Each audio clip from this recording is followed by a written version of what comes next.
Trent Cotney and John Kenney are dedicated to helping the construction industry with legal business and safety challenges. Welcome to this week's episode of Law and Mortar.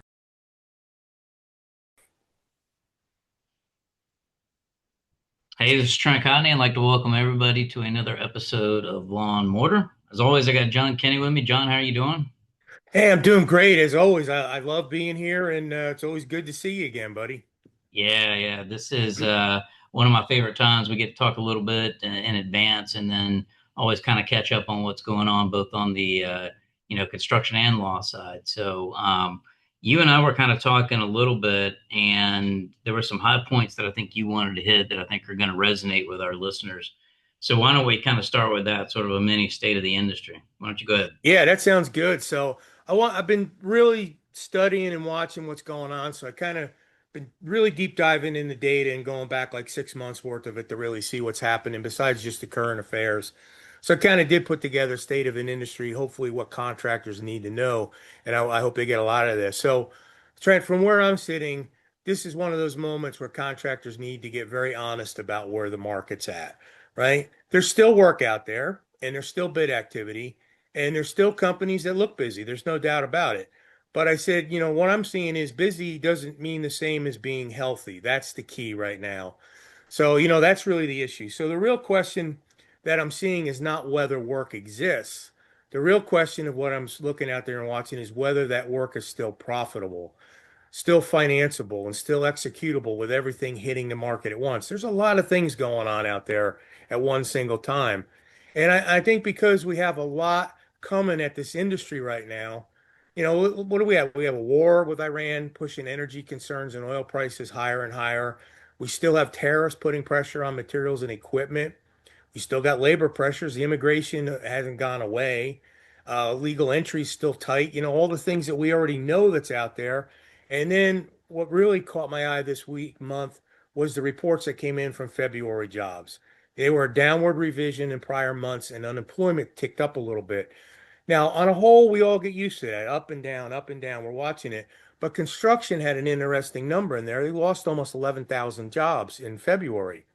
And, I got to look a little bit deeper in that. So I wanted to dig back at the last 6 months and kind of see why we're not seeing this strong market that we expected. So I see the market is definitely getting a little bit softer, more cautious and less forgiving, right? And that stuff matters right now. And that's what we're going to kind of go through some things here. I mean, Trent, on your end, how do you see things right now? Yeah, I think 2025 was a bad year. I think for commercial and residential. I think commercial was sort of artificially inflated with some of the data center and server type projects, but I think we've carried that over into 2026, and I think there is a lot of uncertainty. Anytime that there's uncertainty, that causes businesses to pause on big purchases, causes developers and owners to say, hey, maybe we should hold off. Re-roofs get pushed, to the back burner to the extent that they can. And, other construction projects tend to get on hold. So I think what you're saying makes sense. I think stability is always something that, from a business standpoint helps you forecast and helps you make sure that you're going to hit your budget. So Sure. a lot of this noise, I think, is impactful. I think it does affect our industry, and it's something that we need to keep a close eye on. Exactly. And that's why it matters because in the roofing and in construction, trouble doesn't show up all at once, right? There's always these little warning signs, things start to happen. What do we see first, right? Shows up in margin. Margin starts to decay a little bit at a time. We're looking at delayed project decisions, as they said, slower starts, shows up in jobs that look good at bid time. This is always call this the October surprise, right? They start out really well, and then what happens halfway through? They start going down the slide, and that's where contractors can get into trouble. So, as a company, you can still look busy and still be drifting into margin problems. So, what are we going to look at? Backlog can still look good, the phone can still be ringing, and the bid board still can be full. But if that work's underpriced, delayed, hard to staff, slow to turn into cash, the backlog's not as strong as people think. So there's a good backlog and there's a bad backlog, and that's where the trap's really at. So, I mean, I don't know what you're hearing out there from different contractors on the backlog and good backlog situation, but I'm sure be interested to hear your point of view on that from where you're seeing with the industry.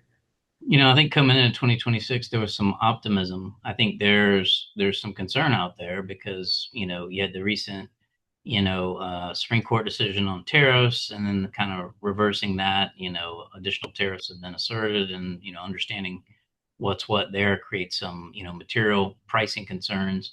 The labor immigration issue is still out there, and now with the war in Iran and, some other pockets of uncertainty, whether it's Venezuela or Cuba, there's a lot of potential issues that are on the horizon, right? And it doesn't necessarily mean the sky is falling, but it does mean that you've got to have discipline when it comes to your operations. I mean, I think we've said it every single. This is what, the 110th episode. I think we've said it 110 times now. That's how you avoid iron lawyers, is making sure that you've got good business practices, good operations. Yeah, and the big talk, of course, over the last couple of days, we all know it.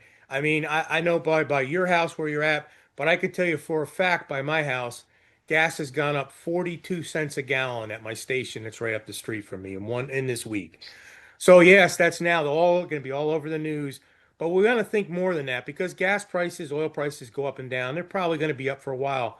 But it's not just what you're filling your trucks up with, right? It's going to hit the freight. You're going to get higher freight costs. There's going to be more on delivery surcharges that you've got to include these and protect yourself in. And of course, all our petroleum-based products. And unlike a lot of industries, we're almost 100% petroleum-based. It somehow touches it. So I think you're correct. So I think owners got to start getting cautious now that jobs are taking longer to move and you still got some structure under pressure. So again, it may not be a comfortable place to operate if your systems are loose. That's the key. And we've talked about that 1,000 times. And I know I'm kind of bringing it back there, but this is why I think the next quarter or two are going to separate disciplined contractors from loose contractors because this environment is absolutely going to punish sloppiness. There's no doubt in my mind about it. What's going to hurt? Stale. It's going to punish bad estimating. It's going to punish weak job costing practices, poor labor planning, and the belief that volume will cover mistakes. It's never happens. What do we, anybody that sat in when I'm doing my teachings in my classes, what I always say, and I've said this forever, volume kills and profit thrills. You can't outrun profit. When profit's dropping, you can't outrun it. So not in this market like it is. So those are the things I'm seeing out there, Trent. Yeah, one thing that's also creating sort of this uncertainty is there's been a lot of regulatory change. Even though the Trump administration is a deregulatory, as that as their means of operating, what we've seen is a lot of changes that both on the OSHA side and on the Department of Labor side here recently. I think just in the last week or so, the Department of Labor announced that they are going to revert their misclassification rule back to the Trump analysis from 2021. This is a much more favorable analysis for the determination of what is a proper 1099 as opposed to a W-2, generally more beneficial for contractors. But hasn't become a formalized rule yet. And I'm still getting questions all the time, John. How do I deal with this? What does this mean? Does this mean that I can just hire any 1099 I want? No, it doesn't necessarily change the game. But contractors are having to become more and more aware of their surroundings. You can't just go to work and sell roofs.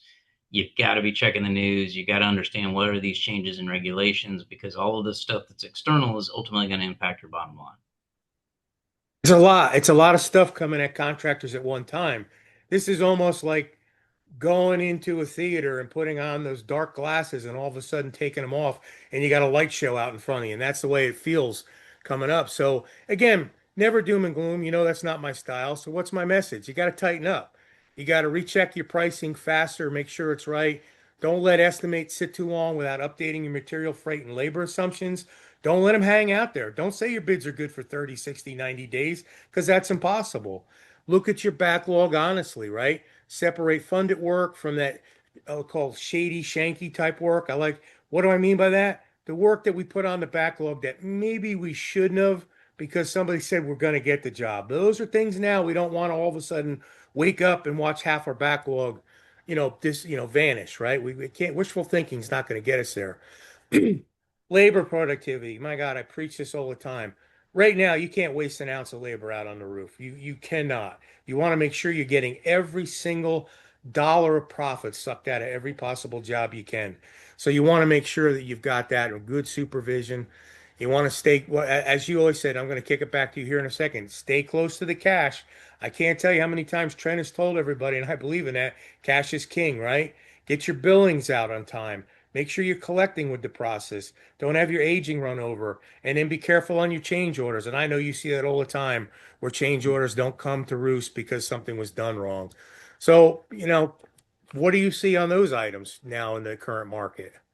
Yeah, it is. I actually pulled out a good question on this because I had a feeling that we'd be talking about some of this stuff. But yeah, it is. It is fundamentals, and you and I both preach it when we're speaking. We take it from different angles, but it ends up with the same result. And speaking of speaking, you're about to go on a tour here for a couple of months. Where are you going? You mentioned a bunch of places earlier. So I'm doing the Tennessee tour first. I'm hitting Mhm. Memphis, Nashville, and Knoxville. So I got the whole length of that state covered. Then I'm up in Carlisle area a couple times. I'm going to be in the Dallas metro market and going to be two places I haven't been yet teaching that are coming up. I'm going to be in Des Moines. We're going to be at the convention center in Des Moines. Got a couple of good classes there through the Versico at our area. Going to be up in, looks like it's calming down, thankfully, up in the Minneapolis area coming up. And then rounding off with Charlotte and the Carolinas and heading back up to well, I know it's your favorite area to go to is old Chi-Town, Chicago. So that's going Nice. to take me over the next couple months. And I know you got some travels coming too. Yeah, yeah, going to IBEC next week, Sacramento. Then heading up to Chicago for a few meetings up there. See my good friends up there with the various associations. And then on into May, we've got a handful of things as well. So travel season's picking up. I know, we won't talk about it yet because it's not time, but FRSA is obviously around the corner. That's a big event. I know you and I are both going to be speaking a bunch. So I said, I think 100 days right now. It's crazy. I Where's this know year? it's counting down. It's coming. So I want to ask you the question of the day, John, and this I think is All directly right. on point. This is from Anthony. Anthony's got a question about accounts receivable, and if there is, just kind of paraphrasing here, if there's a best way or best way to tackle it. He asked if AI or programs are out there that would help monitor it, or is it just get your hands dirty and get in there and do it yourself? Hmm. Well, I'm sure AI can definitely assist on going through and giving you some good data points out of what your collection trends are. So that would save some time, right? AI is good for stuff like that, give you your trends. But I think still kind of rolling up your sleeves and getting into it is still always going to be good advice. And one of the things I recommend now is I think anything over 60 days is really at risk of not getting paid in the current environment that we're in. Now, and again, I know you see this all the time. The biggest mistake we make as a contractor is making our contracts and not getting our payment terms, even making an attempt to improve on our payment terms. So I think besides being our covering our pricing and all that, I mean, for me right now, I would not want to go beyond 60 days of anybody holding my money. Yeah, I think that's wise. And what my suggestion is, yeah, you can't be hands off. Allocate a little bit of time, even if it's just a few, 30 minutes each day or 15 minutes each day.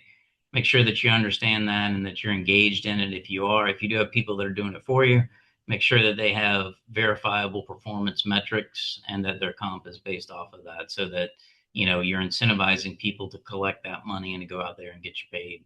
And then obviously don't, as a lawyer, can't forget to say, don't forget your lien rights because, Yeah.